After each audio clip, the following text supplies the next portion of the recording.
अस्सलाम वालेकुम। उर्वस किचन लाई आपके लिए मज़ेदार सा तोरी प्याज की रेसिपी, जो कि बनने के बाद बहुत मज़े का। सोच रहे होंगे तोरी प्याज और मज़े का। जी हाँ, अगर रेसिपी मेरी फॉलो की तो बहुत मज़े का बनेगा। अगर आप पसंद नहीं करते तो करने लग जाएंगे। चलते हैं रेसिपी की तरफ। यहाँ सबसे पहले मैंने पैन में ऑयल ऐड किया है। ऑयल यहाँ पर ज़रा कम क्वांटिटी में ऐड होगा आमसालन से, क्योंकि तोरी में ज़रा कम ऑयल जाता है। तो इसके अंदर हम ऐड कर देंगे या प्याज एक प्लेट तकरीबन भर के थी। 4 मीडियम साइज़ के प्याज थे, जो कि मैंने ऐसे कटिंग किए थे। कटिंग आपने ज़रा मोटा मोटा करना है इस प्याज को, क्योंकि तोरी प्याज बना रहे हैं तो प्याज तो उसमें होना चाहिए। तो यहाँ पर हमने प्याज को फ्राई होने देना है। जब आपको लगे ये लाइट पिंक सा कलर हो गया तो इसमें आपने लहसुन का पेस्ट ऐड कर देना है। जैसे ही लहसुन का पेस्ट ऐड करेंगे तो इसके अंदर 1 चम्मच साबुत धनिया, जो कि कुटा हुआ मेरे पास था, वो इसमें मैंने ऐड किया था, स्किप हो गया मुझसे, वो ऐड करिएगा। बहुत बहुत मज़े की खुशबू और टेस्ट लेकर आता है वो। और उसके बाद 2 मीडियम साइज़ के यहाँ पर टमाटर थे मेरे पास, जिसे मैंने छोटा छोटा कटिंग किया हुआ था। और 3 हरी मिर्ची जो कि कटिंग की हुई थी इसमें मैंने ऐड कर दी। अब देखें यहाँ पर टमाटर ऐड किया तो उसका पानी है, तो इसमें हम नमक मिर्च वगैरह ऐड करेंगे। 1 चम्मच लाल मिर्च पाउडर, चौथाई चम्मच यहाँ पर हल्दी ऐड होगी और आधा चम्मच यहाँ नमक ऐड होगा। तोरी यहाँ पर जो मैं बना रही हूँ वो आधा किलो है, तो मैं उस हिसाब से इसमें ऐड कर रही हूँ। आप अपने हिसाब से ऐड करिएगा, अपने टेस्ट के मुताबिक। तो इसको हमने यहाँ पर अच्छे से इसकी भुनाई करनी है। ये स्टेप इसका बहुत ज़्यादा इम्पॉर्टेंट है। आपने यहाँ इसको बहुत अच्छे से भुनाई करनी है। ऑयल छोड़ने के बाद भी इसकी भुनाई होती रहे।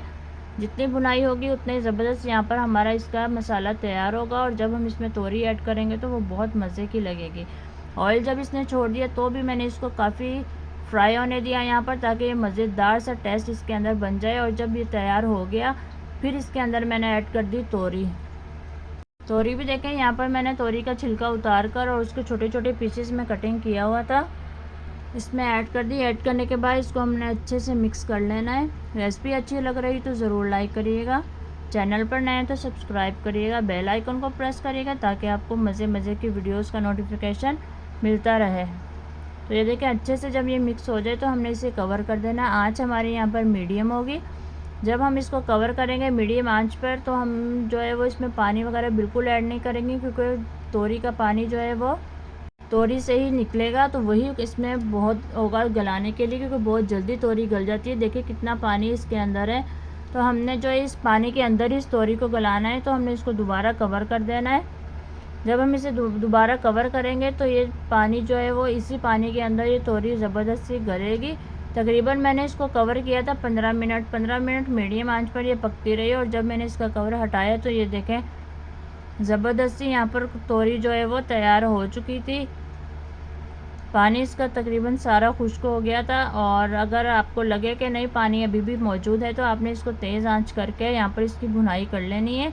जब ये ऑयल छोड़ दे तो आपने इसके अंदर धनिया ऐड करने के बाद जो है वो इसको 3 से 4 मिनट तक लो फ्लेम पर रखना है, ताकि धनिया का कच्चापन ख़त्म हो जाए और जो है तोरी ज़बरदस्ती तैयार हो जाए। इसमें कोई गर्म मसाला वगैरह ऐड नहीं करना, क्योंकि वो इसका टेस्ट ख़राब करेगी। तो सिर्फ धनिया ऐड करने के बाद जो है वो आपने इसको कवर कर देना है। तो ज़बरदस्ती हमारी तोरी यहाँ पर रेडी हो गई। चलते हैं फिर हम। अल्लाह हाफिज़।